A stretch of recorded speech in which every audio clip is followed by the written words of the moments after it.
ధృవపత్రాల పరిపాలన ప్రక్రియ పూర్తి.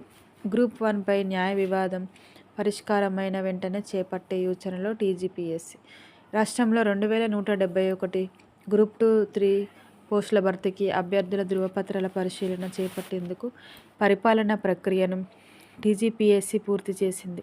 రోస్టర్ పోస్టుల సంఖ్య ఆధారంగా 1:1 నిష్పత్తిలో అభ్యర్థుల జాబితా ప్రకటించనుంది. అయితే ఈ నియామక ప్రక్రియను ఇప్పుడే పూర్తి చేయాలా, గ్రూప్ 1 నియామక ప్రక్రియ ముగిసే వరకు వేచి చూడాలా అన్న అంశంపై సమాలోచనలు చేస్తోంది.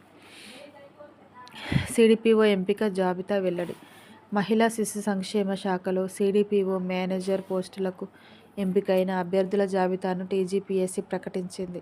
2022లో ఉద్యోగ ప్రకటన విడుదల చేయగా మొత్తం 23 పోస్టులకు 19,812 మంది దరఖాస్తు చేశారు. 2023 జనవరిలో పరీక్ష నిర్వహించిన దర్యాప్తులో భాగంగా ఫోరెన్సిక్ సైన్స్ ల్యాబొరేటరీ నివేదిక ఆధారంగా ఈ ఏడాది జనవరి 3, 4 తేదీల్లో మరోసారి కంప్యూటర్ ఆధారిత రాత పరీక్ష నిర్వహించింది. ఇందులో ప్రతిభ ఆధారంగా మల్టీజోన్ 1, 2లకు అభ్యర్థులను ఎంపిక చేసింది. ఈ జాబితాను టీజీపీఎస్సీ వెబ్సైట్లో పొందుపరిచినట్లు కమిషన్ కార్యదర్శి నవీన్ నికోలస్ తెలిపారు.